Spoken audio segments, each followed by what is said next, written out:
Ang artista na ito na sangkot sa iskandalo ay bumaba pa lang sa eroplano nang lapitan siya at palibutan ng isang grupo ng mga reporter. Sa kritikal na sitwasyon na ito, napilitan siyang magtago sa banyo para magpalit ng ibang damit, ngunit hindi inaasahang nakilala pa rin siya ng iba na naging dahilan ng kanyang pagkaalarma at maling pagsakay sa kotse ng ibang tao. Bilisan mo, tulungan mo akong ilagay ang mga bagahe sa trunk. Ikaw ba si Kin Fei? Ako si Kin Fei. Sa sandaling ito, ang lalaki ay bahagyang nalito, ngunit bahagyang masaya rin sa kanyang puso. Dahil sa sitwasyon, wala siyang ibang pagpipilian kundi maging trooper ng babaeng ito. Ang resulta, ang tawag sa telepono mula sa kanyang assistant ay nagpahiwatig kay Kin Fei na mayroong mali. May mali sa iyong sinasabi, bakit hindi ka pa sumasakay sa kotse, ate? Narito ako sa loob ng kotse, ate. Sigurado ka ba na nakasakay ka sa isang itim na Audi na may plakang 65.527? Sa sandaling ito, sa wakas ay napagtanto ni Kin Fei na nakasakay siya sa maling barko. Sa madaling sabi, sa pagmamadali, nagkamali siya ng tingin sa huling numero ng plaka ng kotse. Ang babaeng ito ay si Kin Fei, dahil tinulungan niya ang kanyang matalik na kaibigan na si Gina, na isang artista rin, na makipag-ayos para sa pagwawakas ng kontrata nito. Nagkaroon ng maling akala na palihim siyang nakipagkita sa isang kasal na lalaking abogado sa hating gabi. Nag-aalala si Jin na malaman ng kumpanya ang kanyang intensyon na wakasan ang kontrata, kaya ayaw niyang linawin ang sitwasyon. Kaya't si Kin Fei ay kailangang mag-isang pasanin ang kahihiyang ito.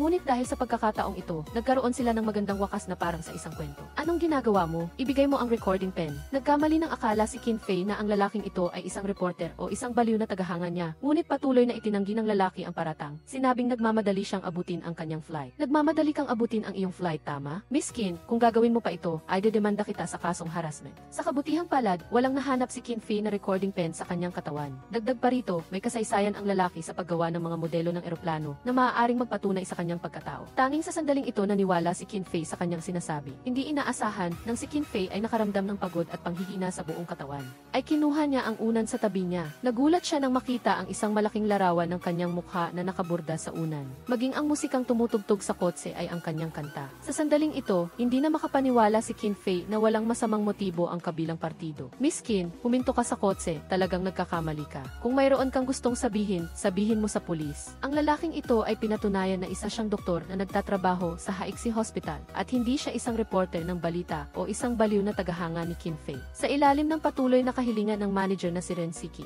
napilitan si Kin Fei na humingi ng paumanhin sa kabilang panig dahil sa kanyang pagkakamali. Naramdaman ni Rensiki na wala siyang sinseridad, kaya't kinuha ni Kin Fei ang isang panulat at sumulat ng isang buong liham ng paumanhin. Hindi niya inaasahan na pagdating pa lang ni Xing Zaizi sa bahay, agad niyang inilagay sa frame ang liham ng paumanhin ni Kin Fei. Kin Xiaofei, mahaba pa ang ating mga araw sa hinaharap. Ang iskandalosong artistang si Kin Fei ay malapit nang harapin ang isang malaking krisis sa kanyang karera. Ang bagong pelikula na napag-usapan na ay kinansela at ang variety show na kinunad noong nakaraang linggo ay nais ding burahin ang kanyang footage. Si Rensiki, ang kanyang manager, ay labis na nag-aalala na gusto na niyang tumalon mula sa isang gusali. Ngunit ang mismong tao ay hindi ito sineryoso. Hindi ko naman talaga gusto ang script na iyon. Sa harap ng kanyang walang pakialam na saloobin, naramdaman din ni Rensiki ang kawalan ng kakayahan. Nagkataon na nagkaroon ng problema ang gamak knife na dinonate ng Haixi Hospital Foundation sa Lincang Hospital. Mayroong higit sa 2 milyon nakakulangan sa pondo. Pagkatapos matuklasan ni Xing Zaizi na si Kin Fei ay nagdodonate ng 1 milyon sa kanilang hospital foundation bawat taon, naisip niya ang isang paraan upang matulungan siya na makatakas sa iskandalo. Kaya, tinulungan niya ang taong responsable para sa hospital foundation na makipag-ugnayan sa manager ni Kin Fei na iminungkahi na mag-donate si Kin Fei ng 2 milyon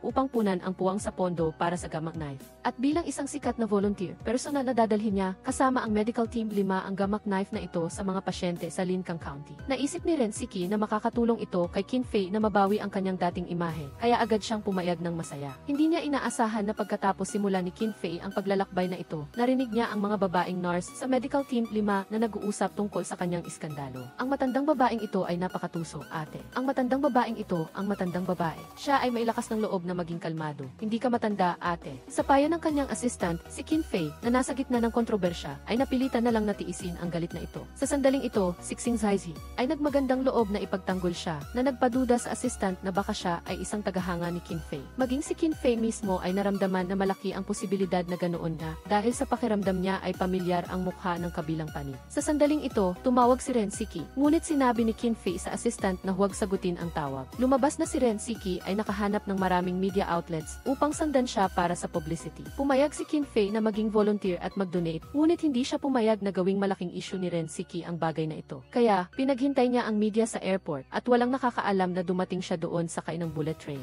Ni Xing Zaizi ay hindi siya napansin hanggang sa bumaba siya sa bullet train at bigla siyang inatake mula sa likuran. Hindi ba dapat mamayang gabi gabi ka pa dadating. Sinabi sa akin ng manager ko na may kakilala siya sa medical team na si Xing Zaizi. Naguguluhan ang mukha ni Xing Zaizi at sa gayon ay muli siyang naging trooper ni Qin Fei. Alam ni Qin Fei na siya ang nagrekomenda ng volunteer campaign na ito kay Rensiki, kaya't nagduda siya na may balak siyang lapitan siya. Kaya't direkta niyang sinabi na hindi niya gusto ang kanyang mga tagahanga. Hindi inaasahan na nang makarating ang kanilang kotse sa bulubunduking lugar, ay biglang nagkaroon ng landslide. Bagaman ang kalmado at mabilis na pagmamaneho ni Xing Zaizi ay nakatulong sa kanila na makatakas mula sa panganib, ang mga pamilyang nakatira sa tabi ng bulubunduking kalsada ay nakaranas ng matinding sakuna. Isang maliit na batang babae ang nalibing sa ilalim ng mga guho ng bahay. Ang mabuting puso ni Qin Fei ay nagtulak sa kanya na magpumilit na iligtas ang bata kasama si Xing Zaizi, anuman ang panganib. Pagkatapos ng maraming oras ng matinding trabaho at pagod sa pagtulong sa mga biktima, naubos na ni Qin Fei ang lahat ng kanyang lakas at tuluyang bumagsak. Mula sa isang lalaking hindi kailanman sumunod sa idolo, siya ay nahulog sa isang sikat ngunit mahinang umarte na artista.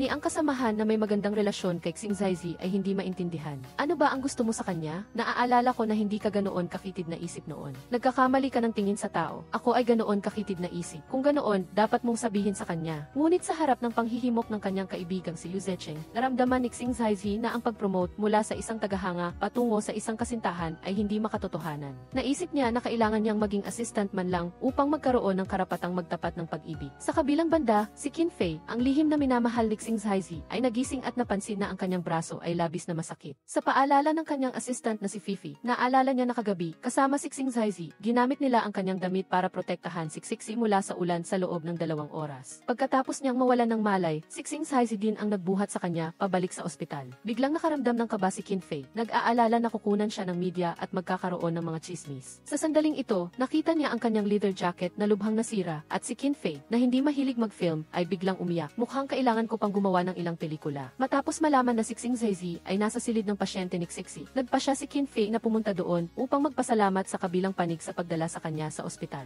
Ngunit hindi niya sinasadyang narinig ang mga babaeng nurse na nag-uusap na sinasabing nagkunwari lang siyang nawalan ng malay kahapon. Maging si Xing Zaizi at ang batang si Xixi ay hindi rin siya pinatawad. Nanood ka ng Moonlight Story dahil gusto mo si Qin Fei. Sino ang manonood sa kanya? Ang nakakainis na babae. Bagaman medyo nainis si Qin Fei, hindi niya ito pinansin. Sa halip, nakipaglaro siya kay Xixi at inilipat ang usapan sa takot ng bata sa operasyon. Akala niya ay personal na gagawin ni Xing Zaizi ang operasyon sa bata. Ngunit sinabi niya na isa lang siyang rehabilitation doctor. Ngunit sa totoo lang, siya ay dating pinakamahusay na thoracic surgeon. 5 taon na ang nakalilipas, dahil sa isang hindi malamang dahilan, umalis siya sa operating room at lumipat upang magtrabaho sa rehabilitation department. Walang kamalay-malay si Qin Fei tungkol dito at muling nagtanong sa kanya, ikaw ba talaga ang aking tagahanga? Sa huli, muling itinanggi ni Xing Zaizi ang kanyang pagdududa. Kung ganoon, bakit mo ako binuhat ng parang prinsesa? Ito ay isang emerhensya, wag mo nang isipin ang sarili mo. Sa pagtingin sa papalabas na anino ni Qin Fei, isang matamis na ngiti ang lumitaw sa mukha ni Xing Zaizi.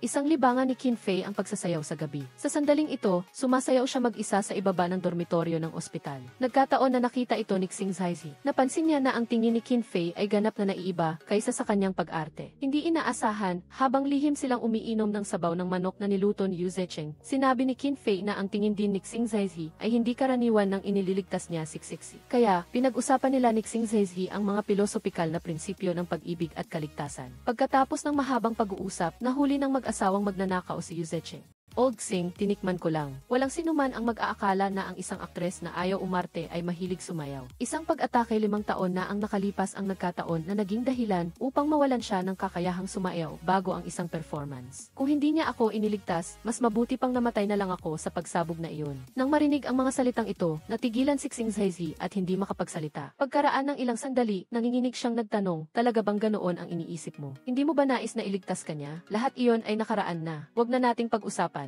Lumabas na ang pag-atake sa Paris 5 taon na ang nakalipas ay nagkataon. Si Xing Zaizi ay nasa malapit din sa lugar ng pag-atake. Maswerte siya na hindi siya nasugatan, kaya nailigtas niya si Qin Fei sa tamang oras. Nang makita ang AFI na nakasabit sa kanyang dibdib na nagpapakita na lumalahok siya sa isang kompetisyon sa pagsasayaw, natuklasan ni Xing Zaizi na ang kabilang panig ay si Qin Xiaofei na tumulong sa kanya noong bata pa siya. Noong nasa kindergarten siya, binuli si Xing Zaizi ng kanyang mga kaklase dahil sa kanyang matabang katawan. Nagkataon na nakita ito ni Qin Xiaofei at tinulungan siyang niyang paalisin ang mga batang iyon. Binigyan din niya siya ng ilang candy at sinabihan siyang huwag umiyak. Kalaunan, si Xing Zaizi ay itinuring na isang very good student at kumatawan sa kanyang klase sa isang singing competition. Sa pagsasanay, dahil sa labis na kaba, hindi siya makakanta ng maayos. Ang resulta, muling tumulong si Qin Xiaofei na gabayan siya sa kanta, na tumulong kay Xing Zaizi na matapos ang kanyang pagsasanay ng maayos. Mula noon, si Xing Zaizi ay naging isang tapat na tagahanga ni Qin Xiaofei, na palaging palihim na sinusundan siya. Ang hindi inaasahang pagkikita nila sa airport noon ay dahil din sa paparating na fan meeting ni Qin Fei. Ngunit nang malaman niya kinabukasan na labis siyang naghihirap at hindi na makasayaw, nakadama rin si Xing Zaizi ng matinding pagsisisi. Dahil noong taong iyon, matapos niyang iligtas si Qin Fei mula sa sakuna, hindi niya agad dinala sa ospital dahil inakala niyang hindi malala ang kanyang sugat, kaya inilagay lang niya siya sa isang tabi at tumakbo upang iligtas ang iba. Kinabukasan, hiniling ni Xing Zaizi kay Qin Fei na ipakita ang mga rehabilitation exercises para sa mga pasyente sa ospital. Isang tiya ang nakilala si Xiaofei na madalas lumabas sa gihi sa mga kontrabidang papel sa mga pelikula. Pagkatapos, sinabi ng tiya ang tungkol dito sa lahat ng nasa paligid. Upang maiwasan ang mga mapanuring tingin ng lahat, sinadya ni Xiaofei na maghintay hanggang gabi upang maligo kapag kaunti lang ang tao. Nakalimutan ng kanyang assistant na si Kififi na sabihin sa kanya.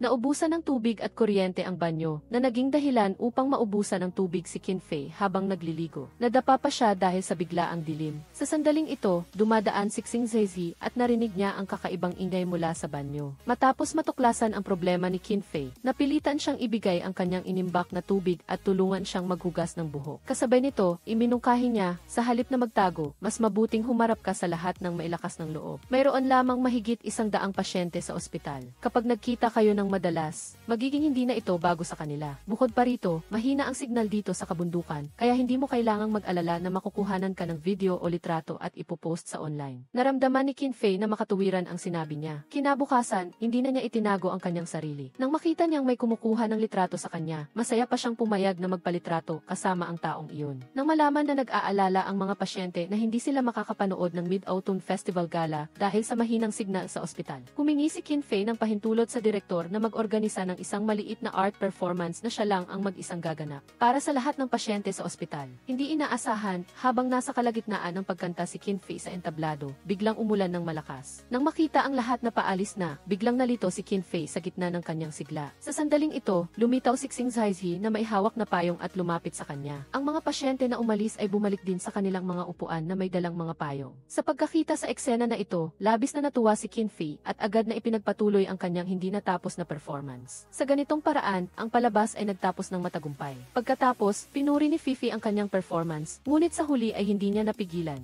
Pakiusap, huwag ka nang kumanta pagkatapos nito, na labis na ikinagalit ni Qin Fei. Ibabawas ko ang buong sahod mo ngayong buwan. Ang artistang dumating sa ospital sa bundok para maging volunteer ay naramdaman na napakahirap dahil sa mahinang signal dito. Kaya, nakipag-ugnayan siya sa manager na si Ren Siki at hiniling na padalhan siya ng signal receiver. Hindi inaasahan, nang mag-isa siyang nagmaneho patungo sa county para kunin ang parcel, hindi na siya bumalik. Nag-aalala si Kififi na baka naligaw siya sa hindi pamilyar na lugar na ito. Dahil sa pag-aalala ni Kififi, agad na humiram si Xing Zaizi ng susi ng kotse ni Yu Zecheng. Sa sandaling ito, si Qin Fei ay nasa daan pa uwi. Ngunit dahil bigla niyang nakasalubong ang isang sasakyang nagkaroon ng problema, si Qin Fei ay sumama sa mga maswerteng nakaligtas para iligtas ang isang freelance na Pranses na mamamahayag na natrap sa kotse, kaya nalate sila. Si Qin Fei din, dahil sa pagtulong sa pagligtas, ay hindi sinasadyang nasugatan ang kanyang palad mula sa basag na salamin ng kotse. Habang naghihintay na makahabol si Xing Zaizi, nagkataon na nakita niya ang isang kotse na umapoy dahil sa pagtagas ng langis na may panganib na sumabog. Dahil sa kagyat na sitwasyon, dali-dali siyang sumigaw ng malakas, "Miss Qin Fei." Nang makita ni Xing Zaizi na ligtas ang babaeng nasa kanyang puso, nakahinga siya ng maluwag. Naging curious si Qin Fei kung bakit tinawag siya ni Xing Zaizi na Miss Qin Fei. Ngunit bago pa siya makapagtanong, tinawag na siya ni Liu Yanzi na hindi masyadong malubha ang sugat para tulungan siya. Nalaman niya na si Liu Yanzi ay isang matalik na kaibigan ni Xing Zaizi. Si Liu Yanzi ay karaniwang isang security guard, ngunit ang kanyang pangalawang trabaho ay bilang miyembro ng rescue team ni Xiaoyun. Sa pagkakataong ito, nag-organisa siya ng training camp sa kalapit na county. Nang marinig niya ang biglaang landslide sa Lingshan County, pumunta siya kasama ang kanyang kaibigang French media para tingnan ang sitwasyon. upang makita kung makakatulong sila, ngunit sa kasamaang palad, sila ay naaksidente na nagdala sa kanya sa ospital. Kahit na si Qin Fei ay nag-ambag sa pagliligtas ng mga biktima, si Xing Zaizi ay labis na dismayado sa kanyang pag-ugali na hindi protektahan ang sarili. Baka nag-aalala siya sa iyo, sabi ni Liu Yans. Nang marinig niyang hindi ka pa bumabalik, labis siyang nag-alala. Agad siyang nagmaneho palabas para hanapin ka. Nang maintindihan ni Qin Fei ang damdamin ni Xing Zaizi, bigla siyang naging masaya. Hindi niya inaasahan na habang inaanyayahan niya si Xing Zaizi na magtanaw-tanaw, biglang dumating si Kififi upang ipaalam sa kanila na gising na ang kanilang kaibigang Frances. Saka sinabi na naghihinala siyang baka may di siya. Napatigil si Qin Fei dahil nasugatan ang kanyang palad noon at nakontak niya ang dugo ng Frances. Agad siyang inaliw ni Xing Zaizi na ang posibilidad ng impeksyon ay 1,000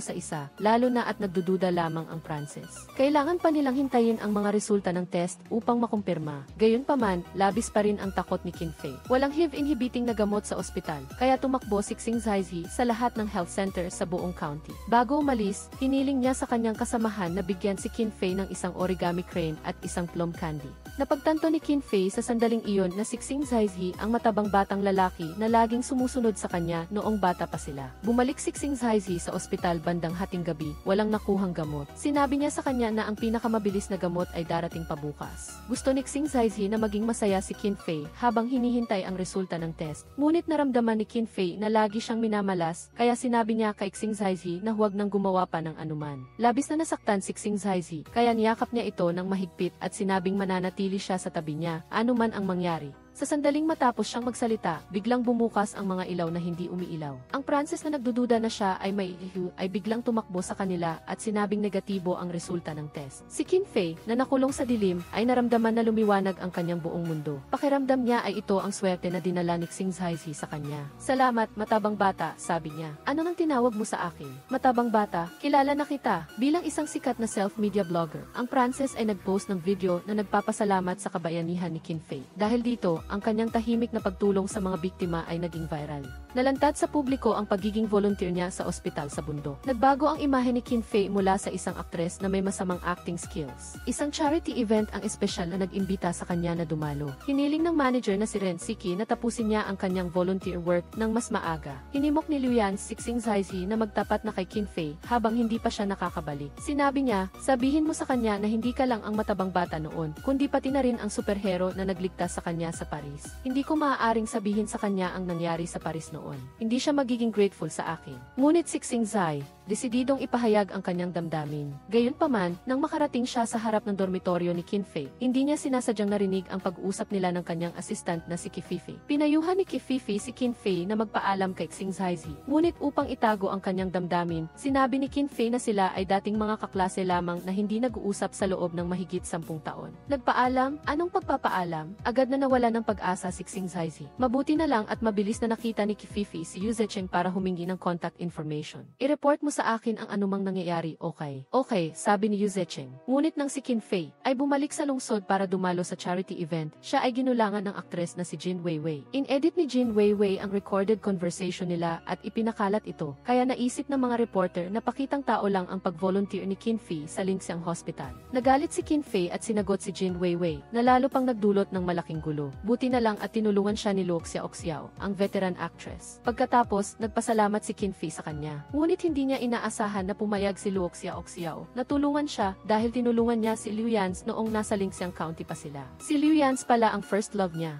Sa team ng Medical Squad 5, lahat ay nalungkot para kay Qin Fei. Ngunit hindi nagsalita si Xing Zaizi, na labis na ikinagalit ni Qin Fei. Nasa malaking gulo siya ngayon, hindi ka ba nag-aalala kahit kaunti? Maraming taong mag-aalala para sa kanya. Wala akong problema kung wala ako. Ang mga salitang sinabi ni Qin Fei, nakabaliktaran sa kanyang nararamdaman, ay labis na nakasakit kay Xing Zaizi. Naramdaman niya na hindi siya mahalaga sa puso ni Qin Fei, na pareho lang kung nandoon man siya o wala. Walang alam si Qin Fei tungkol dito, kaya buong araw niyang hawak ang kanyang telepono.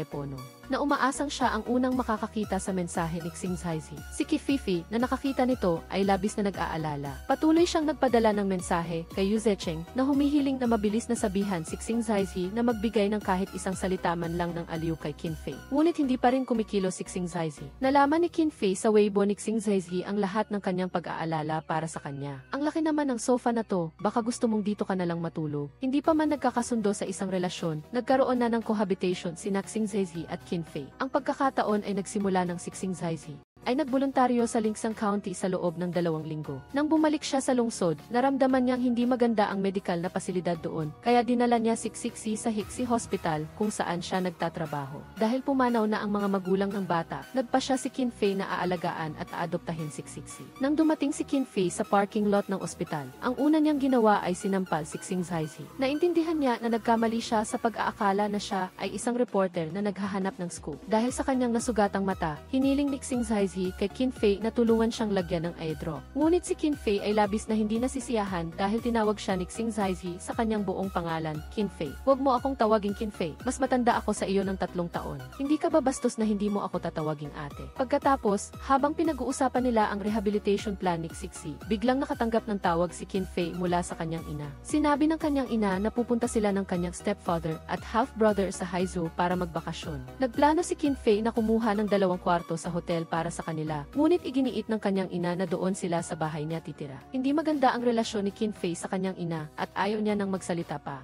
Pagkatapos niyang ibaba ang telepono, naghanda siyang maghanap ng pansamantalang maupahang bahay para sa kanila ni Sixi sa loob ng ilang araw. Ngunit hindi niya ipinaliwanag kay Xing Zaizi kung bakit hindi siya uwi sa kanyang bahay. Dahil sa pag-aalala at pagtataka, nag-alay na lang si Xing Zaizi ng kanyang kasalukuyang kwarto para sa kanilang dalawa. Nang dumating si Qin Fei dala ang mga bagahe ni Qin Fei, sinabi ni Xing Zaizi na magtanong-tanong siya kung bakit ganun si Qin Fei. "Ang kapatid ko ay may bad mood dahil sa kanyang ina," sagot ni Qin Fei. Nakalagay ang kanyang loob ni Xing Zaizi. Hindi si Qin Fei ang uri ng tao na nagtatago ng lalaki. Itago ang lalaking iyon sa bahay, magkakaroon pa rin siya ng pag-asa na ma-promote. Sa una, hindi talaga intensyon ni Qin Fei na manirahan kasama si Xing Zaizi, ngunit pagkatapos na manatili si Xing Zaizi ng isang gabi sa ospital, nang bumalik siya sa bahay kinaumagahan para dalhan sila ng almusal. Nagulat siya nang makita na ginawa ni Qin Fei ang kanyang bahay na parang pugad ng daga. Ang sinunog na pritong itlog at toast ay mukhang miserable. Dagdag pa, ang pagbawi ni Qin Fei ay hindi maganda at bigla siyang nilagnat, kaya natanto ni Qin Fei na hindi niya kayang alagaan mag-isa si Qin Fei, kaya walang magawa si Qin Fei kundi hilingin kay Xing Zaizi na manatili. Xing Zaizi sa tabi niya. Nang dumating ang ina, stepfather, at half-brother ni Qin Fei sa Haizu, sinabi ni Qin Fei sa kanyang assistant na si Qin Fei na salubungin sila sa airport dahil sa kanyang busy na trabaho. Ngunit nang makita niya ang mga larawan ng tatlo na masayang naglalaro sa Haizu, hindi niya maiwasang makaramdam ng pagkabigo at kalungkutan.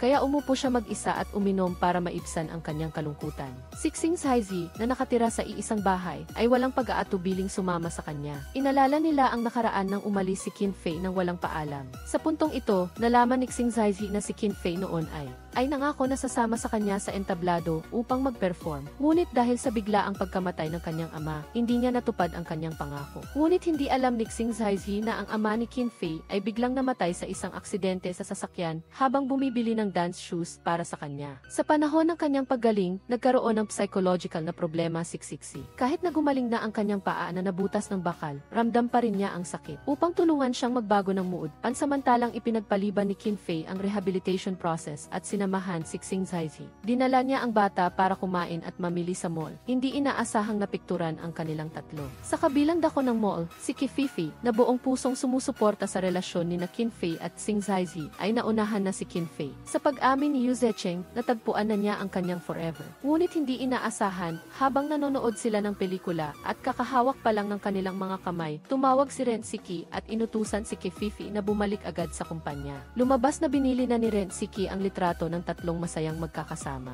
Nilayong gamitin ito bilang patunay na ang pagiging volunteer ni Qin Fei ay hindi scripted. Ngunit nang nalaman ito ni Qin Fei, labis siyang nag-alala. Dapat malaman ng lahat na ang ating Qin Fei ay hindi nagpapakita ng kabutihan. Salamat pero hindi ko kailangan. Si Ren Siki ay nagalit sa kanyang desisyon. Ngunit sinabi ni Qin Fei na si Xing Zaizi at Sixi ay hindi kasali sa issue. Kung ipopost ang litrato, maapektuhan sila. Biglang naunawaan ni Ren Siki ang lahat. Anong relasyon niyo ni Dr. Xing? Karaniwang magkaibigan lang. Anong relasyon pa? Pagbalik sa bahay ni Xing Zaizi, sinabi niya kay Qin Fei ang tungkol sa ina niya. Gusto mo bang pumunta sa bahay para bisitahin siya? Ngunit hindi inalintana ni Qin Fei at sinabing ibahala na. Sa ilang relasyon, kung bahala na ka lang ng bahala na, hindi na magkakaroon ng relasyon. Sa wakas, bumalik sa entablado ang aktres na matagal nang nawala. Dahil nasaksak ang binti ni Sixi ng bakal at sa pagpapagaling pagkatapos ng operasyon, nawalan siya ng kumpiyansa dahil sa psychological reasons na tumayo muli. Nagpa siya si Qin Fei na gamitin gamitin ang entablado upang bigyan ng lakas si Sixi. Para muling makatayo, Sixi, kapag nakuha mo ang matapang na puso, ito ay sa iyo na. Sa tulong ni Qin Fei at Xing Zaizi, nalampasan ni Sixi ang kanyang mental na balakid. Kusa siyang humiling na ipagpatuloy ang kanyang rehabilitasyon. Masayang inanyayahan ni Qin Fei ang lahat na kumain sa group chat. Si Xing Zaizi ang unang sumagot ng, ngunit si Liu Yanze, na tumulong sa kanya sa entablado, ay tumanggi dahil sa trabaho. Sa sandaling ito, biglang tumawag si Luo Xiaoxiao, na tumulong kay Qin Fei sa nakaraang charity event. Agad na walang awa si Qin Fei.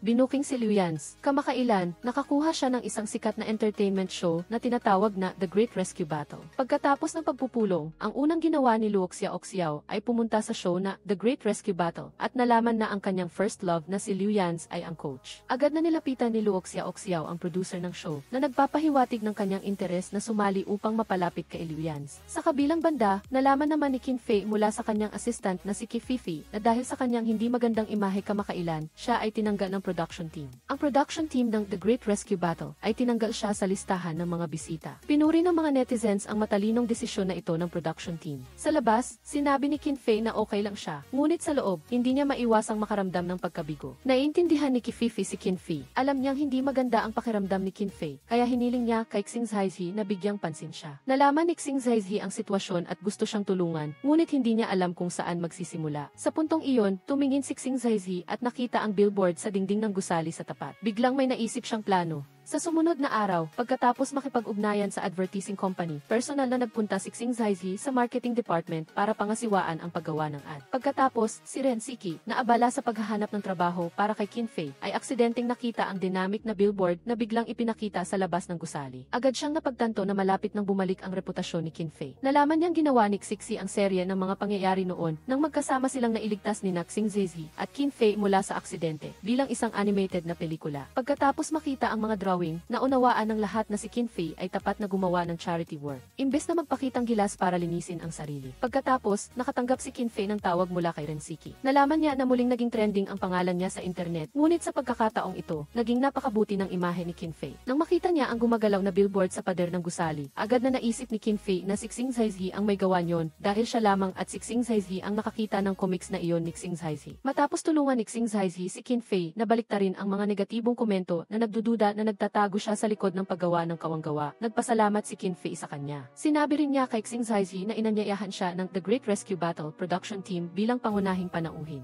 Sana ay samantalahin ni Xing Zaizi ang pagkakataong ito na maging isang magandang pagbabago at pagbabalik. Pinasigla niya si Qin Fei na sumali sa palabas ng may kumpiyansa at sinabi niyang patuloy niyang aalagaan si Xing Zaizi para sa kanya. Si Xing Zaizi ay isang napakainit na tao. Ang init ko ay dinala ng isang taong nagngangalang Qin Xiaofei na antig si Qin Fei sa kanyang mga salita. Sa sandaling iyon ng kahinaan, sumandal siya sa mainit na yakap ni Xing Zaizi. Ngunit dahil sa mga pangyayari sa nakaraan, hindi siya naglakas loob na gumawa ng isa pang hakbang. Naniniwala siya na sa pagiging matalik na magkaibigan lamang, hindi sila magkakahiwalay. Kinabukasan, habang si Xing Zaizi ay naghahanda na umalis, nakita niya ang mensaheng iniwan ni Qin Fei. Sinabi niyang dinala na niya si Xing Zaizi sa rehabilitation at hiniling na tulungan niya siyang dalhin ang mga regalo sa kanyang ina. Alam ni Xing Zaizi na ayaw makita ni Qin Fei ang kanyang ina, kaya matapos dalhin ang mga regalo at damit, pumunta siya sa ospital upang hanapin siya. Pinayuhan niya si Qin Fei na pumunta sa airport upang makipagkita sa kanyang ina, ngunit matigas pa rin siyang tumanggi. Ngunit sa huli ay hindi na niya napigilan ang kanyang damdamin at tumakbo sa airport. Kahit medyo tensyonado ang pag-uusap ng mag-ina, ipinakita pa rin ng nanay ni Qin ang kanyang pag-aalala para sa kanyang anak. Umaasa siyang sa hinaharap kapag mayroon siyang anumang mga kahirapan, ay lalapit siya sa kanyang ina. Na sa puso ni Qin Fei ay biglang nakaramdam ng kaunting abala. Sa totoo lang, wala naman talagang malaking alitan ang mag-ina. Ito ay dahil lamang sa ikalawang taon matapos mamatay ang kanyang ama, mabilis na naghanap ang kanyang ina ng isang stepfather para sa kanya. Si Qin Fei, na noon ay bata pa, ay hindi naintindihan ang kanyang ina. Pagkatapos niyang lumaki, kahit na mas naging mature na siya, nanatili pa ring mahirap na malampasan ang emosyonal na hadlang na iyon. Hindi nagtagal, magsisimula na rin ang taping para sa palabas na The Great Rescue Battle. Inaasahan ni Xing Zaizi na magpapahayag na ng pag-ibig si Xing Zaizi kay Qin Fei dahil narinig niyang ang mga dating kasintahan ni Qin Fei ay hindi tumagal ng higit sa 3 buwan. Mula nang nasa lingkang, ang natitirang oras ni Xing Zaizi ay hindi na marami, ngunit bilang assistant ni Qin Fei, naramdaman ni Fifi na hindi siya dapat masyadong mabilis sa pagpapahayag ng pag-ibig. Ate, mayroon siyang love phobia, okay, kaya naramdaman ni Fifi na ang unti-unting plano ni Xing Zaizi ay lalo na ng matalino. Hanggang sa sumali sina Qin Qin Fei at Kififi sa The Great Rescue Battle reality show filming team. Nag-aalala si Xing Zaizi na babalik ang lumang pinsala sa likod ni Qin Fei, kaya't nakipag-ugnayan siya kay Liu Yan's. Nakasalukuyang nagtatrabaho doon bilang isang coach at sinabihan siya na bigyan ng pansin ang intensity ng pagsasanay ni Qin Fei. Sa di inaasahang pagkakataon, habang nagsasanay, nasaktan muli sa likod si Qin Fei. Nag-alala si Xing Zaizi, kaya dali-dali siyang tumakbo sa shooting location upang bisitahin siya at kasabay nito, inihayag niya ang kanyang nararamdaman. Nalito si Qin Fei at agad siyang tumalikod at tumakbo palayo sa kanya. Sa di inaasahang pagkakataon, hinila siya pabalik ni Xing Zaizi. Napansin ni Kififi na mayroong mali kay Qin Fei at kinabukasan, agad niyang nalaman ang katotohanan. Kahit na pagkatapos nilang maghalikan, nagpa siya si Qin Fei na lumayo sa kanya. Nakita ni Kififi na sinasabi niya lamang ito. Kaya, opisyal siyang naging kapitan sa pagitan nilang dalawa. Malinaw na malinaw, natupad din ang kagustuhan ng aktres na si Luo Xiaoxiao na lumahok sa The Great Rescue Battle show. Nang harapin niya ang kanyang first love na hindi niya nakita sa loob ng 5 taon, si Liu Yan's ay natigilan. Kahit habang nakikipaglaban siya kay Luo Xiaoxiao, siya ay naging napakabaliwala at hindi nakatuon, kaya mabilis siyang natalo at pinabagsak sa lupa. Akala niya ay sinasadya niyang lumahok sa maliit na kilalang variety show na ito upang maghiganti o upang mabawi ang kanyang first love na si Liu Yan's. Ngunit hindi niya inaasahan na biglang kumilos siya na parang hindi niya siya kilala sa loob ng ilang araw. Hindi niya ito kinakausap. Hanggang sa biglang may nangyari habang nagtitaping. Si Jin Weiwei ay hindi sapat ang lakas kaya nadulas at nahulog sa lupa na naging dahilan upang mahila ang kanyang kakampi na si Luo Xiaoxiao paatras gamit ang lubi. Si Qin Fei, upang matulungan siya, ay nasaktan muli sa kanyang likod. Ang pinsala sa pagkakataong ito ay napakaseryoso. Pinayuhan siya ng doktor na kailangan niyang magpahinga sa kama sa loob ng 1 buwan. Ang production manager, si Xiao, matapos malaman ang nangyari, ay naging labis na hindi nasisiyahan. Binigyan niya si si Qin ng 2 kondisyon. Alinman ay babalik si Qin Fei sa production team bukas upang ipagpatuloy ang pagtaping o tatanggalin ang kontrata at papalitan siya. Kasabay nito, pinagalitan niya ang coach na si Liu Yan's at sinabing kinuha siya ng production team dahil sa kanyang karanasan. Ngunit ngayon ay gumawa siya ng ganoong kalaking problema at kailangan pa ng production team na magbayad ng malaking halaga. Sa sandaling iyon, si Luo Xiaoxiao na may magandang relasyon kay MS Xiao ay lumapit upang tulungan si Liu Yan's at tulungan din si Qin Fei na palawigin ang kanyang break sa taping para sa 1 linggo. Pagkatapos, lumapit si Liu Yan's upang magpasalamat kay Luo Xiaoxiao. Sa sandaling iyon, inilabas ni Luo Xiaoxiao ang lahat ng galit sa kanyang puso. Liu Yan's, hindi ba't nagpapanggap ka na hindi mo ako kilala? Hindi, akala ko na ayaw mong malaman ng lahat. Mula nang maospital si Qin Fei sa aksidenteng pagtaping para sa variety show, lagi siyang gumagawa ng paraan para makalabas ng maaga sa ospital. Nag-aalala si Xing Zaizi na hindi ito makakatulong sa kanyang paggaling pagkatapos ng operasyon, kaya ginamit niya si Yu Zecheng upang suhulan si Kififi para maging espiya niya. Kaya, sa bawat oras na nagpaplano si Qin Fei na palihim na umalis sa ospital, nahuhuli siya ni Xing Zaizi. Nang makita niya na ang kanyang plano na umalis ay paulit-ulit na hinaharangan, labis na nainis si Qin Fei. Sa huli, nagalit siya. Sinabi niya na isinuko na niya ang entablado dahil sa kanyang pinsala sa likod. Sa pagkakataong ito, ayaw na niyang isuko ang kanyang acting career dahil sa kanyang pinsala sa likod. Hiniling ni Qin Fei sa kanya na huwag nang gumawa ng mga bagay sa sarili niyang paraan sa ilalim ng dahilan na para sa kanyang ikabubuti. Ang kanyang mga salita ay puno ng pagiging walang pakialam at pagiging estranghero. Walang magawa si Xing Zaizi kundi ayusin na bigyan ng steroid shot si Qin Fei at pagkatapos ay pinayagan na siyang umalis sa ospital. Ngunit hindi niya inaasahan na pagbalik ni Qin Fei sa production team, nalaman niyang si Xing Zaizi ay ganap na nagbago at naging pangunahing doktor ng show na ito. Nakita ni Qin Fei na pumunta si Xing Zaizi doon para sa kanya, kaya't lumapit siya upang bigyan siya ng babala na huwag gumawa ng mga bagay na walang kabuluhan.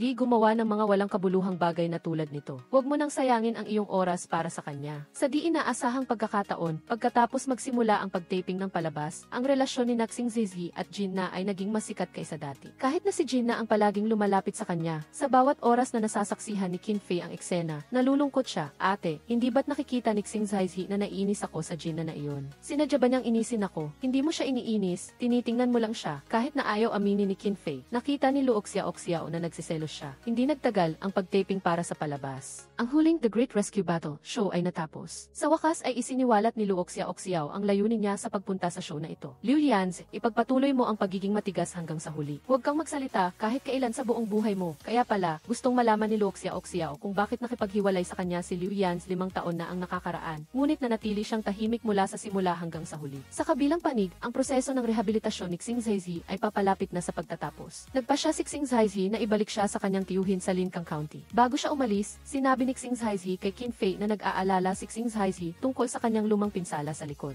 kaya partikular siyang naghanap ng isang master sa acupuncture upang mag-aral at palihim na nagsanay ng mag-isa kaya't ang kanyang braso ay napuno ng mga butas ng karayom. Agad na hinila ni Qin Fei ang manggas ni Xing Zaizi at talagang nakita niya ang maraming pinsala. Kaya muli siyang sinabihan na hindi na niya kailangang gawin ang mga walang kabuluhang bagay na tulad nito. Sinabi ni Qin Fei na wala silang magiging magandang kinabukasan. Sa di inaasahang pagkakataon, sinamantala ni Xing Zaizi ang pagkakataong ito upang magtapat sa kanya. Qin Xiaofei, mahal kita. Si Qin Fei, na nawala ng tiwala sa pag-ibig, ay piniling iwasan ang kanyang pagtatapat. Ngunit matapos pumunta si Xing Zaizi sa Linkang Hospital, hindi niya maiwasang maalala ang mga magagandang bagay na ginawa niya para sa kanya dati. Nagkataon na dumating din si Luo Xiaoxiao upang bisitahin siya sa bahay. Isinalaysay ni Luo Xiaoxiao na nang matanggap niya ang award para sa Best Actress 5 taon na ang nakakaraan, biglang nakipaghiwalay si Liu Yan sa kanya. Sa simula, inakala ni Luo Xiaoxiao na dahil sa kanyang mga eskandalo kaya siya nakipaghiwalay. Inakala niya na pagkatapos ng 2 araw, magpapaliwanag siya sa kanya. Ngunit pagkatapos maghintay ng 2 araw, nalaman ni Luo Xiaoxiao na nawala na si Liu Yan nang walang bakas na parang tuluyan siyang naglaho sa mundo. Matapos malaman na mayroon pa ring matinding pagmamahal si Luo Xiaoxiao kay Liu Yan, pinasigla siya ni Qin Fei na muling sandan si Liu Yan. Sa di inaasahang pagkakataon, pinasigla rin siya ni Luo Xiaoxiao na maging matapang na magmahal. Sa ilalim ng payo at pagpapaliwanag ni Luo Xiaoxiao, sa wakas ay nagkaroon din si Qin Fei ng lakas ng loob. Kung gayon, tayong dalawa ay magsisikap para sa ating pag-ibig. Si Qin Fei, nakakatanggi pa lang kay Xing Zaizi, ay biglang nagsimulang habulin siya ng husto. Ngunit sa di inaasahang pagkakataon, pagkatapos niyang mabigo sa kanyang pagtatapat, bigla siyang naging mayabang at tuluyang hindi siya pinansin. Walang magawa si Qin Fei kundi baguhin ang kanyang paraan sa panunuyo. Kinabukasan, paggising pa lang ni Xing Zaizi, nakita niya sa shoe rack sa entrance ng bahay. Biglang may nakalagay na poster na may pirma ni Qin Fei. Mukha siyang nalilito. Matapos siyang maghanap sa buong bahay, nalaman niyang biglang lumabas si Qin Fei mula sa kusina. Agad niyang naintindihan na si Qin Fei ang naglagay ng poster doon. Kahit na nagpakita si Xing Zaizi ng malamig na mukha, sa loob niya ay labis siyang natutuwa. Hanggang sa magsinungaling si Qin Fei upang suyuin siya, na nagsabing ang mga nabiling pagkain na ito ay gawa ng kanyang mga kamay. Nagalit si Xing Zaizi dahil sa pagsisinungaling na ito ni Qin Fei. Ang mga murang trick mo ay baka gumana pa sa mga ex-boyfriend mo sa buong bansa.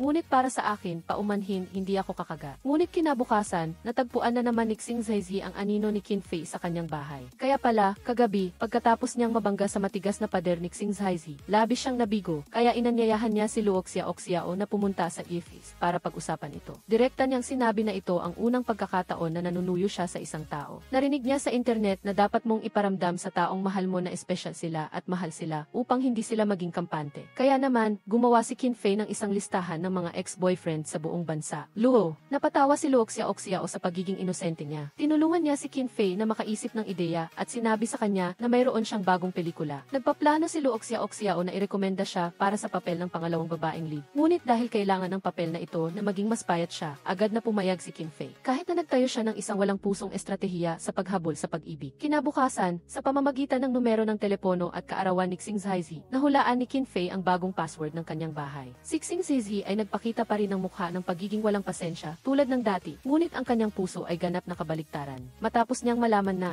dapat magpapayat si Qin Fei para sa bagong papel, agad na bumalik si Xing Zaizi sa dati niyang anyo. Ang kailangan mo ngayon ay nutrisyon. Ano ka ba? Sa tingin mo ba ay sobrang ganda ng kalusugan mo? Samantala, sinimulan na rin ni Luo Xiaoxiao ang kanyang kampanya para sa pag-ibig. Pumunta siya sa security company kung saan nagtatrabaho si Liu Yan at kinuha siya bilang kanyang personal bodyguard. Sa di inaasahang pagkakataon, diretsong tinanggihan ni Liu Yan ang kanyang Sinabi niya sa manager na nang pumasok siya sa kumpanya, sinabi niyang hindi siya tatanggap ng mga personal na security projects. Sa makatuwid, iminungkahi niya sa manager na magtalaga ng ibang pangunahing tauhan sa kumpanya upang tapusin ang gawaing ito. Siyempre, hindi papayag si Luo Xiaoxiao at iginiit niya si Liu Yan lang ang kanyang magiging personal bodyguard. Ibinalik ang desisyon sa manager ng security company. Kapag nakumbinsi niya si Liu Yan, saka sila pipirma ng kontrata. Lubhang nabalisa si Liu Yan, kaya't inanyayahan niya si Xing Zaizi na uminom kasama niya. Kaya pala, 5 taon na ang nakakaraan, nakipaghiwalay si Liu Yan kay Luo Xiaoxiao dahil kailangan niyang pumunta sa ibang bansa para sa isang lihim na misyon. Hanggang ngayon, kahit na nakabalik na siya ng buo, si Luo Xiaoxiao ay isa ng sikat na artista. Siya na isang nagretiro na sundalo ay isang bodyguard lamang. Samantala, si Qin Fei na bumalik sa panunuyo kay Xing Zaizi ay nagkunwaring nagsinungaling upang hanapin siya. Matapos malaman ni Xing Zaizi na niloko siya, labis siyang nagalit. Nag-iwan lamang siya ng isang pahayag na hindi niya tatanggapin ang kanyang pagtatapat at tumalikod. Ngunit sa di inaasahang pagkakataon, matapos ipalabas ang variety show ni Qin Fei, dahil sa pag-edit, ang kanyang mga kapintasan ay pinalaki, kaya't ang mga netizens na nanonood ng palabas ay pinagalitan siya. Bilang resulta, Si Xing Zaizi, na nag-aalala, ay muling lumitaw sa harap niya. Yang Jia Fandayan fried meat. Habang mainit pa, tikman mo. Hindi mo ba sinabi na hindi mo na ako hahanapin pa? Pumunta ka ba dito para pagtawanan ako? Alam ni Xing Zaizi na naglalabas lang siya ng sama ng loob, kaya hindi niya ito pinansin. Sa halip, inalo niya siya at sinabi sa kanya na hindi niya kailangang magpakatatag sa harap niya. Lagi siyang nasa tabi niya at mananatili siya roon. Lubos na naantig si Qin Fei at sa sandaling ito, ipinakita niya ang kanyang kahinaan. Matapos nilang kainin ang fried meat, nagsimulang turuan ni Xing Zaizi si Qin Fei kung paano gawin ang pagtatahi ng mga sugat dahil ang papel na gagampanan niya bilang pangalawang babaeng lead ay isang doktor. Sa sandaling iyon, nabasa ni Luo Xiaoxiao ang mga komento sa internet. Pati na rin ang mga komento sa internet at pumunta upang aliwin si Qin Fei. Hindi niya alam na naroon din si Xing Zaizi, kaya't bigla siyang nagtanong kay Qin Fei. Tinuturuan ko siya ng ilang galaw sa operasyon lang. Makakatulong ito para sa interview niya bukas, kahit na makatwiran ang paliwanag ni Xing Zaizi. Nakita ni Luo Xiaoxiao na paparating na ang kanilang magandang balita. Sa kabilang banda, ang kanyang relasyon kay Liu Yan's ay hindi pa rin umuunlad. Sa sobrang pagkabigo, lasing siyang uminom hanggang sa wala na siyang malay at tinawagan pa niya si Liu Yan's upang ilabas ang lahat ng kanyang sama ng loob sa loob ng mga taon.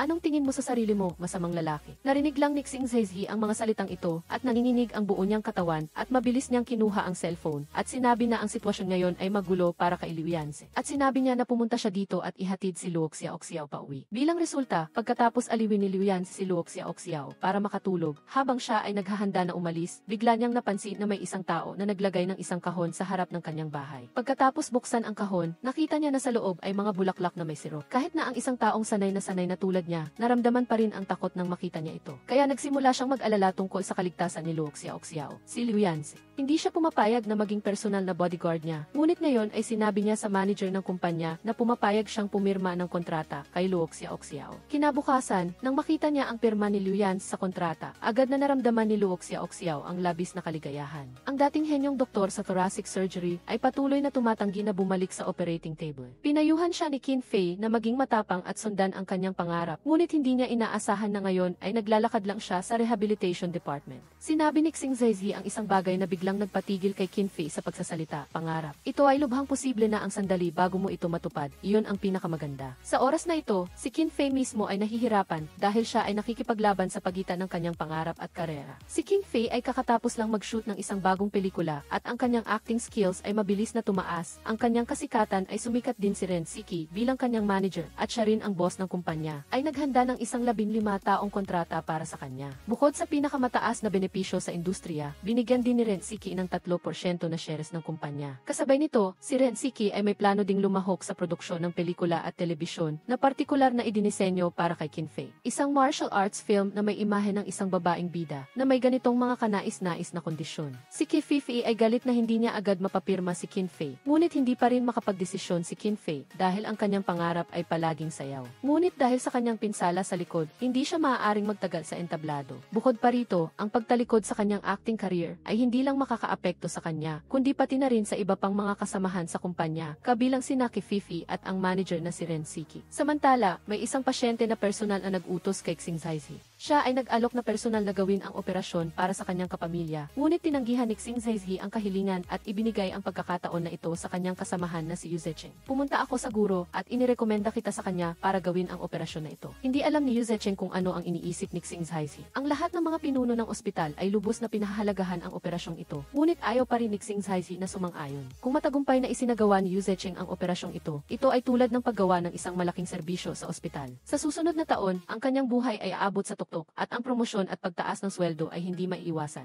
Naririnig ni Qin Fei ang pag-uusap ng dalawa, kaya inaya niya si Yu Zecheng na mag-usap at tanungin ang sitwasyon. Alam ni Qin Fei na hindi pa rin tinatalikuran ni Xing Zaizi ang kanyang pangarap na mag-opera. Ngunit ang nangyari sa nakaraan ay nagdulot sa kanya ng kawalan ng lakas ng loob na magpatuloy. Kaya, balak niyang gamitin ang kanyang sariling interview upang hikayatin siya na hanapin muli ang kanyang sariling pangarap. Ngunit nagpakita si Xing Zaizi ng isang iwasan na saloobin. Kinabukasan, tinanong muli ni Qin Fei si Xing Zaizi kung bakit hindi siya bumalik sa operating table at sa hindi inaasahang pagkakataon, tinanong siya ni Xing Zaizi kung bibigyan ka ng pagkakataon. Muli ka bang makakasayaw? Maaari mo bang talikuran ang iyong acting career nang walang pag-aalinlangan at tanggihan ang 15 taong kontrata na iniaalok sa iyo ni Ren Siki? Sa puntong ito, mahirap talagang sagutin ni Qin Fei si Xing Zaizi hanggang sa makita niya na ang Zhongkun Dance Troupe na dating sinalihan niya ay nag-anunsyo na nagsara na. Agad na binago ni Qin Fei ang kanyang schedule at tumakbo sa Zhongkun Dance Troupe. Pagkatapos ng mahabang panahon ng paghintay, punto, nagdesisyon siya, hindi na ako mag-renew ng kontrata. Nang marinig ito ni Renshiki, labis siyang nag-alala dahil 3 taon na ang nakakaraan, pumirma si Renshiki ng isang kasunduan sa pusta kasama ang investor na si Lee Changjiang. Ang pag-alis ni Qin Fei.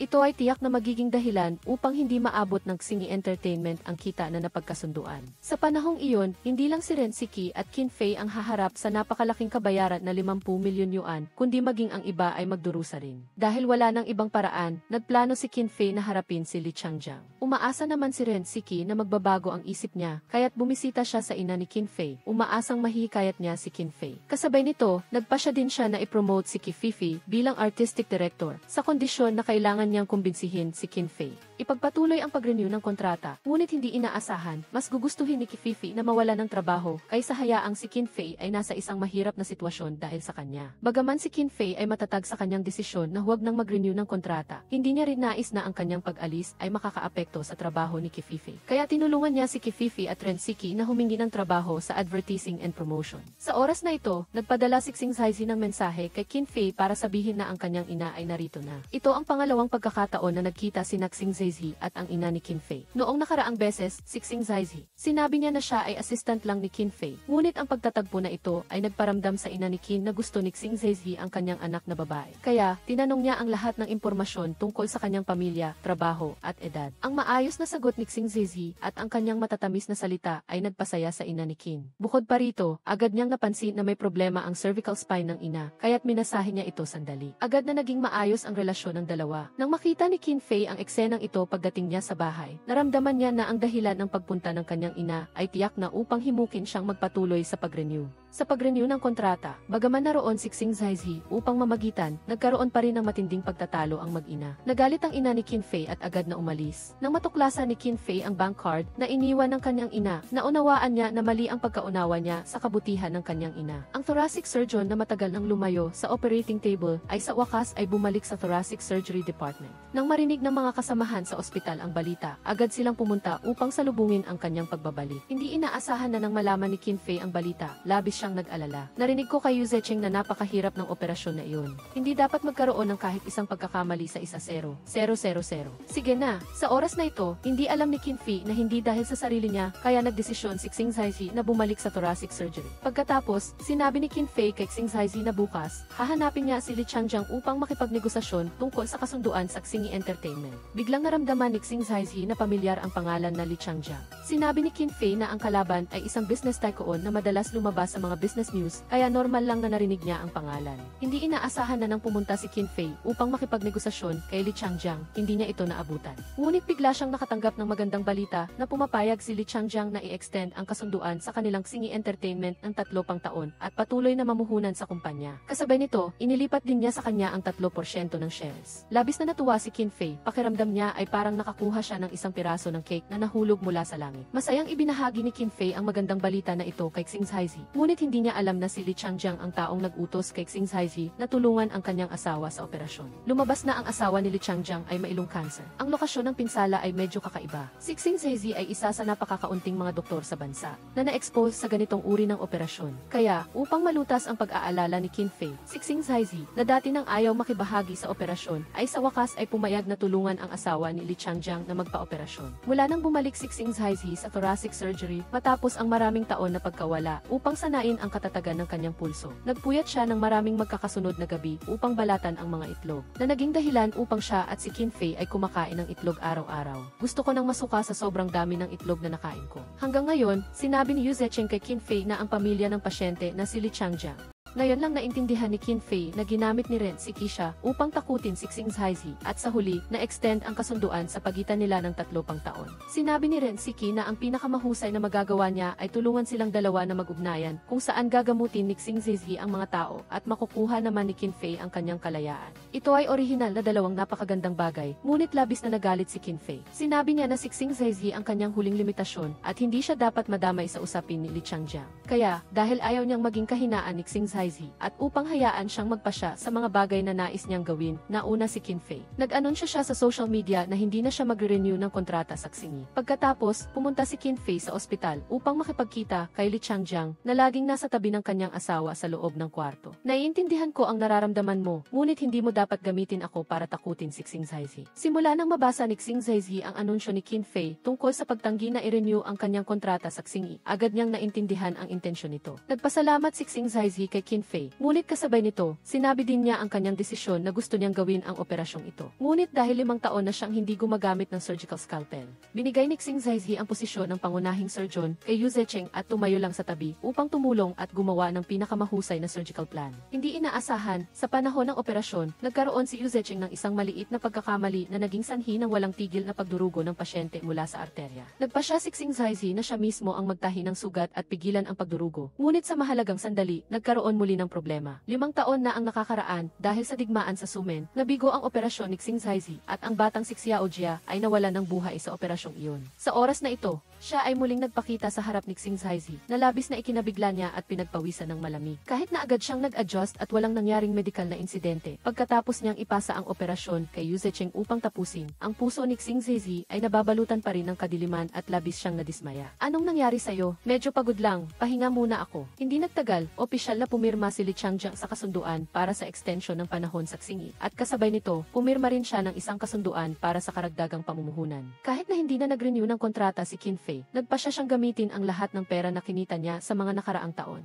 na mamuhunan sa Xingyi at maging isa sa mga kasosyo ng kumpanya. Hindi alam ni Kififi ang tungkol dito at inakala niyang aalis na siya sa Xingyi. Halos mag-iyakan na siya. Bakit parang pilit akong dinidiborsyo? Sadyang hindi sinabi ni Qin Fei ang lahat at nagkunwaring inaaliw siya hanggang sa dumating si Ren Siki at sinabi ang katotohanan. Nang malaman ni Kififi na hindi aalis si Qin Fei sa Xingyi at na-promote siya bilang artist director, naramdaman niya ang kaligayahan ng muling pag-aasawa. Samantala, si Xing Zaizhi ay labis na nadismaya at muli siyang naghanap ng isang psychologist. Pinayuhan siya ng psychologist na iwasan muna ang anumang sitwasyon na maaaring magpaalala sa kanya ng nakaraan, kabilang na ang pagtigil sa trabaho sa ospital. Nagkataon na gusto rin ni Qin Fei na dalhin siya sa isang lugar upang mag-relax, kaya nagplano siyang maglakbay kasama si Xing Zaizhi. Totoo ba na buntis ka? Hindi ko alam. Ang doktor na ito nakakatapos lang ibalik sa thoracic surgery department ay humingi ng half-year leave para magplano na maglakbay kasama ang kanyang girlfriend, ngunit hindi inaasahan na kumalat sa mga kasamahan sa ospital na magiging ama na siya. Ang mas nakakatakot pa ay mabilis na kumalat ang chismis na iyon sa mga taong malapit kina Qin Fei at Luo Xiaoxiao. Hindi talaga sila naniwala sa chismis na ito, ngunit nang tumawag si Kififi at nagtanong kay Qin Fei, ilang buwan na, lalaki ba o babae, hindi na maiwasan ni Luo Xiaoxiao na maniwala sa chismis na ito. Si Qin Fei, na hindi naman talaga buntis, ay nagpakita ng nalilitong mukha na hindi alam ang nangyayari. Hindi naman siguro. Tinatanong mo ba ako? Paulit-ulit na narinig ni Qin Fei na buntis siya at ngayon ay nagsimula na siyang magduda sa kanyang sarili. Labis na na-curious si Luo Xiaoxiao, kaya gumamit siya ng pinakasimpleng paraan na idinikit ang kanyang tenga sa tiyan ni Qin Fei upang makinig.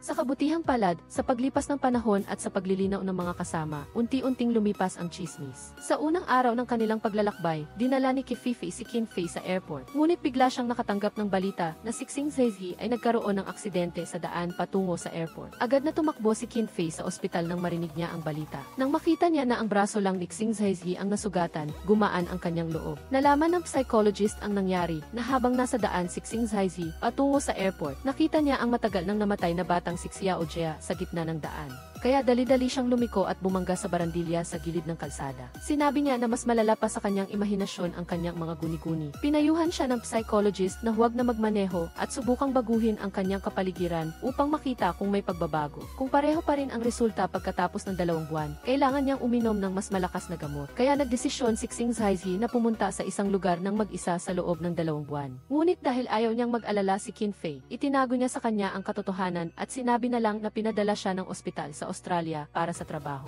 Hindi muna siya makakasama sa iyong paglalakbay. Kasabay nito, si Luo Xiaoxiao, na nasa isang party, ay aksidenteng nakita si Boss Wang na may masamang hangarin sa kanya. Ang pagtanggi ni Luo Xiaoxiao sa alok niya na uminom ay nagpagalit sa kanya. Lihim na nilagyan ng kanyang assistant ng mangga na allergic si Luo Xiaoxiao. Ang inumin niya na nagdulot sa kanya ng panganib habang nagmamaneho. Sa isang hindi maayos na estado, tumawag siya kay Liu Yans para humingi ng tulong. Kinabukasan, nagising si Luo Xiaoxiao sa kanyang kama at naalaala ang mga nangyari nangyari kagabi. Agad niyang tinawagan si Liu Yans upang magpasalamat sa kanya, ngunit walang sumasagot. Habang nakikipag-usap siya tungkol sa trabaho kasama ang kanyang katulong, nabasa niya ang balita na nasugatan si Liu Yans sa isang misyon. Agad na tumakbo si Luo Xiaoxiao sa ospital. Nang nalaman ni Xing Zaizi ang balita, agad din siyang pumunta sa ospital. Hindi niya inaasahan na sa proseso ng pagpapagaling kay Liu Yanzi, makikita niya ulit ang guro ng kanyang nakakabatang kapatid. Napansin ni Kififi na may kakaibang ekspresyon ang mukha ni Xing Zaizi, kaya't nagpasya siyang siya mismo ang magsasagawa ng operasyon para kay Liu Yanzi. Maya-maya lang, matagumpay na naisagawa ang operasyon kay Liu Yanzi.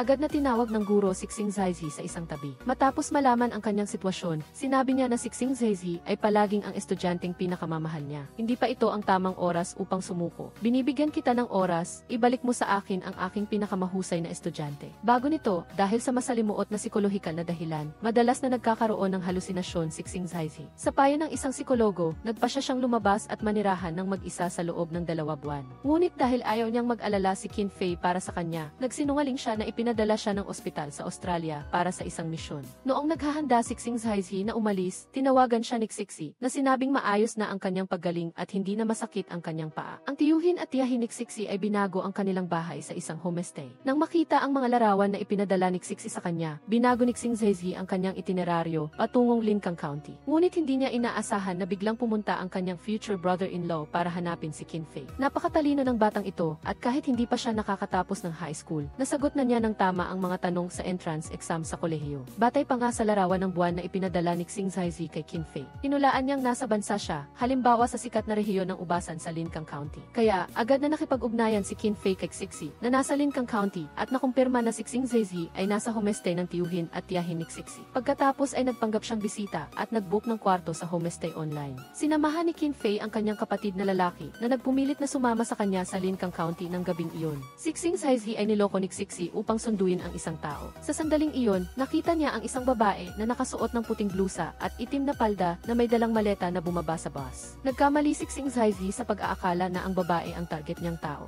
Tingnan mo, nahuli na kita. Sige, i-add kita sa WeChat. Syempre, buti na lang, sapat pa rin ang tiwala ni Qin Fei kay Xing Zaizi. Sigurado siyang hindi siya nito lolokohin, kaya hindi siya nag-eskandalo, kundi umasa na lang na maipapaliwanag niya kung bakit siya nagsinungaling na nasa misyon. Ngunit ayaw pa ring sumagot ni Xing Zaizi. Sinasabi lang na hindi niya sinasadya ang manloko, na ikinagalit ni Qin Fei kaya hindi niya ito pinansin. Upang malaman ang dahilan kung bakit siya niloko ni Xing Zaizi, tinanong ni Qin Fei si Xixi kung ano ang ginawa ni Xing Zaizi doon at sinabi ni Xixi sa kanya. Pagdating ni Xing Zaizi sa kanilang homestay, agad siyang naghanap ng trabaho. Hindi siya nakinig sa payo ng kanyang tiyuhin at matapos magtrabaho, tahimik lang siyang nakaupo ng mag-isa. Minsan, kinakausap niya ang sarili, parang matandang niloko sa isang online na relasyon noong unang bahagi ng taon. Nang marinig iyon ni Qin Fei, namutla siya. Nang wala si Xing Zaizi sa kwarto, palihim siyang pumasok. Wala siyang nakitang anumang ebidensya ng online na relasyon, ngunit natuklasan niya na nag-aaral si Xing Zaizi ng isang thesis tungkol sa terminal cancer. Ang pinakamahalaga ay ipinrint pa ni Xing Zaizi ang thesis na nagpapaniwala kay Qin Fei na nahanap na niya ang katotohanan. Nalungkot siya ng husto. Alam ni Qin Fei na hindi na magtatagal ang taong may terminal cancer, kaya't pinigilan niya ang kanyang sakit at gumawa ng listahan ng mga nais na mangyari. Umaasang maisa sa katuparan nila ni Xing Zaizi sa nalalabing maikling panahon upang masaya siyang maihati. Hindi niya inaasahan na makarinig siya ulit ng tawag ni Xing Zaizi tungkol sa kondisyon ng taong may terminal cancer. Sa sandaling ito, doon na intindihan ni Qin Fei na nagkamali siya sa lahat ng bagay. Pagkatapos ng maraming araw ng Cold War, sa wakas ay isiniwalat ni Xing Zaizi ang lahat ng nangyari sa Sumen 5 taon na ang nakakaraan. Kasama na ang katotohanang nagkaroon siya ng post-traumatic stress disorder dahil hindi niya nailigtas si Xiaojia. Agad na nakaramdam ng matinding sakit si Qin Fei at nagpasya siyang makasama siya sa mahirap na panahong ito. Sa kabilang banda, biglang natuklasan ni Luo Xiaoxiao na laging dala-dala ni Liu Yanzi ang kanilang larawan at ang kanyang allergy spray. Agad niyang naintindihan ang pagmamahal niya sa loob ng maraming taon. Matapos gumaling si Liu Yanzi, alam na rin niya mula sa manager ni Luo Xiaoxiao na sa loob ng 5 taon, si Luo Xiaoxiao ay dumanas ng maraming hirap dahil sa kanya. Kaya't nagpasya si Liu Yanzi na anuman ang mangyari, susubukan niyang muling ligawan si Luo Xiaoxiao. Sa imbitasyon ni Qin Fei, dumating sina Luo Xiaoxiao at Liu Yanzi sa homestay na pagmamay-ari ng tiyuhin at tiyahin ni Xixi. Magkasama nilang tinapos ang sorpresa at romantikong proposal ceremony. Humanga si Qin Fei sa eksena at nagbigay ng pahiwatig na dapat magmadali si Xing Zaizi. Ngunit hiniling ni Xing Zaizi na hintayin pa siya ng kaunti. Antayin mo na makawala siya sa kanyang psychological trauma. Magsasagawa siya ng isang perpektong proposal ceremony para sa kanya. Paglipas ng 2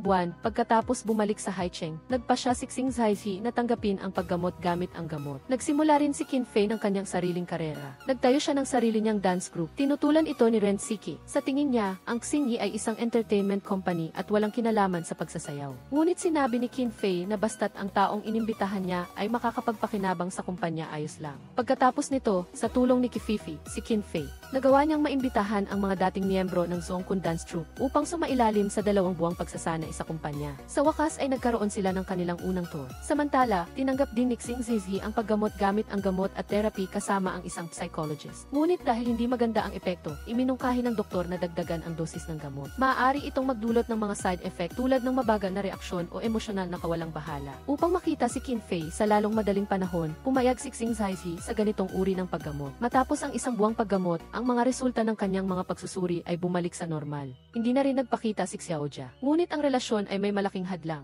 Naghahanda na si Yu Zecheng na mag-propose kay Kififi at pinakiusapan niya si Xing Zaizi na turuan siyang kumanta. Nalaman ni Yu Zecheng na walang emosyon si Xing Zaizi habang kumakanta. Naramdaman din ni Xing Zaizi na seryoso ang problema at napaisip siya. Nakatanggap si Qin Fei ng balita na na-discharge na si Xing Zaizi sa ospital, kaya't inanyayahan niya itong manood ng grand final ng dance troupe. Dumating si Xing Zaizi tulad ng napagkasunduan at inalok siyang samahan siya upang makilala ang kanyang mga magulang. Hindi niya inaasahan na dahil dito, ang mahabang buhok ni Qin Fei ay naputol. Siguradong may galit sa akin ang stylist na iyon. Ginastos ko ang ihihi 3.888 para sa ganitong itsura. Talagang nanloloko. Pagkatapos, si Qin Fei ay napilitang dalhin ang kakaibang itsura na ito sa bahay ni Xing Zaizi upang makilala ang kanyang mga magulang. Ngunit bigla siyang natuklasan na ang kanyang magiging biyenan ay isa rin sa mga biktima ng mapanlinlang na hair salon na iyon. Masasabi lang na ang tadhana ay hindi maipaliwanag. Ang pamilya ni Xing Zaizi ay lubos na nasiyahan sa kanilang magiging manugang. Ngunit habang nag-uusap sila, napansin ni Qin Fei na kakaiba ang emosyonal na reaksyon ni Xing Zaizi. Kaya,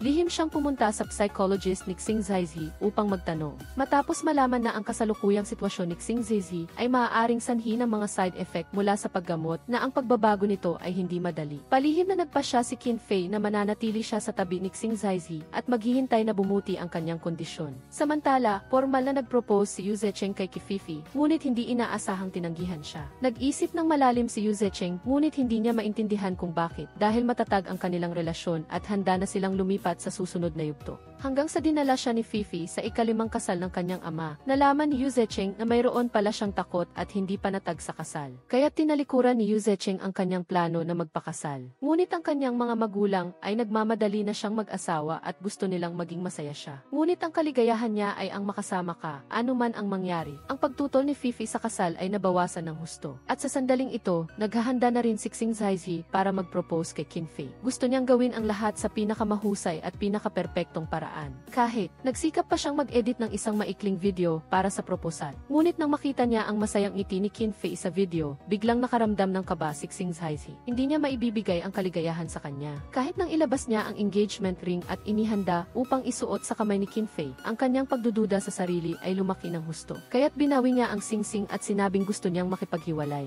Hindi ko kayang ipaglaban ang kinabukasan mo na makasama ang isang lalaking walang emosyon habang buhay. Patawad, habang pinapanood niya ang matatag na likod ni Xing Zaizi na papalayo. Napakalungkot ni Qin Fei. Pumunta siya sa bahay ni Luo Xiaoxiao at nalasing, ngunit mahigpit pa rin niyang hawak ang kanyang telepono at walang tigil sa pagpapadala ng voice messages. Humihingi kay Xing Zaizi na bumalik. Hindi gusto ni Qin Fei na matapos ang kanilang relasyon sa ganitong paraan. Kaya pumunta siya sa psychologist ni Xing Zaizi para humingi ng tulong. Matapos malaman na upang lubos na malutas ang problema ni Xing Zaizi, kailangan niyang ibalik siya sa sumen. Ngunit si Xing Zaizi ay laging umiiwas sa lugar na nag-iwan ng malaking emosyonal na sugat sa kanya. Kaya't nakipag-ugnayan si Qin Fei sa taong dating kasama ni Xing Zaizi sa operasyon para kay Xiaojia. Si Dr. Kevin. Nagsinungaling siya kay Xing Zaizi na maaaring buhay pa si Xiaojia. Mayroong nakakita sa bata sa sumen. Bagaman sa tingin ni Xing Zaizi ay imposible ito, mayroon pa rin siyang pag-asa sa kanyang puso at pumunta sa sumen. Ibinigay ni Kevin sa kanya ang address ng isang orphanage na nagsasabing maaaring mayroong pahiwatig si Xiaojia doon. Ngunit nang makarating si Xing Zaizi, hindi niya nakita si Xiaojia. Sa halip, nakilala niya si Nana, ang guro na kanyang nailigtas noon. Nagpasalamat ng lubos si Nana kay Xing Zaizi sa pagliligtas sa kanya. Pagkatapos Pagkatapos, ibinigay niya sa kanya ang isang social media account na sinasabing kay Xiaoja. Sobrang excited na binuksan ni Xing Zaizi ang papel. Nakita niya na ang lahat ng mga larawan ay may kaugnayan kay Xiaoja. Baka talaga itong account ni Xiaoja. Pagkatapos, nag-comment si Xing Zaizi at tinanong kung nasaan na siya. Ngunit ang totoo, ang lahat ng mga larawan ay ibinigay ni Kevin kay Qin Fei. Hindi alam ni Qin Fei kung patatawarin siya ni Xing Zaizi matapos niyang malaman ang katotohanan. Ngunit upang matulungan si Xing Zaizi na makalaya sa kanyang trauma at muling matuklasan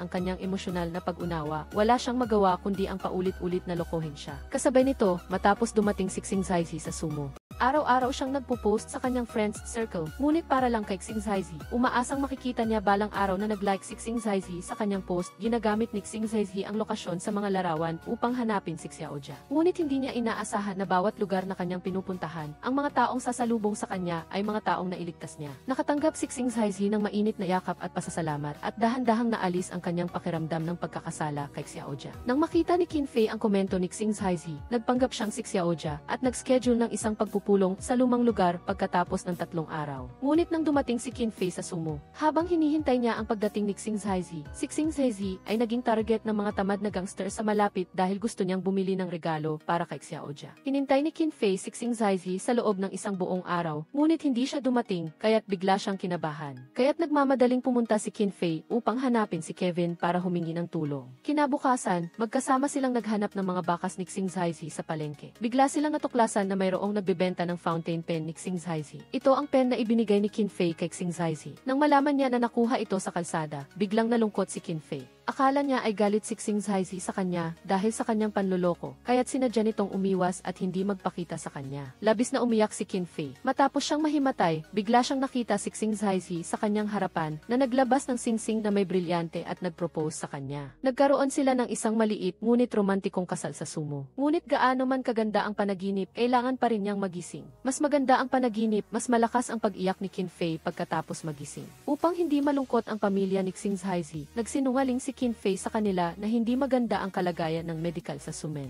Kaya planong manatili ni Xing Zaizi doon sa loob ng 1 taon. Paglipas ng 4 na buwan, unti-unting hindi na maitago ang pagsisinungaling ni Qin Fei. Ang ate ni Xing Zaizi, si Xing Zaizu, ay umaasa na makakalimutan niya ang nakaraan upang mabuhay ng maayos sa hinaharap. Binigyan pa nga ni Xing Zaizu si Qin Fei ng titulo ng ari-arian na nagsasabing na ilipat na ang bahay ni Xing Zaizi sa pangalan niya bago siya pumunta sa sumo. Lahat ng tao sa paligid ay pinapayuhan siyang huwag na magpatuloy sa panloloko sa sarili. Pakiramdam nila ay malaki ang posibilidad na hindi na babalik si Xing Zaizi. Ngunit ayaw pa ring sumuko ni Qin Fei sa pag-asa sa kanyang puso. Siya ay nanatili sa bahay ni Xing Zaizi, naghihintay ng isang himala. Noong gabing iyon, napanaginipan niyang bumalik si Xing Zaizi. Nang magising siya, agad siyang tumakbo palabas para hanapin siya. Sa madilim na liwanag, nakita niya si Xing Zaizi na papalapit sa kanya, na nagsasabing maging sinungaling man siya o totoo sa sarili. Ang mga salita niya ay madaling pakinggan. Dito nagtatapos ang pelikula. Salamat sa panonood.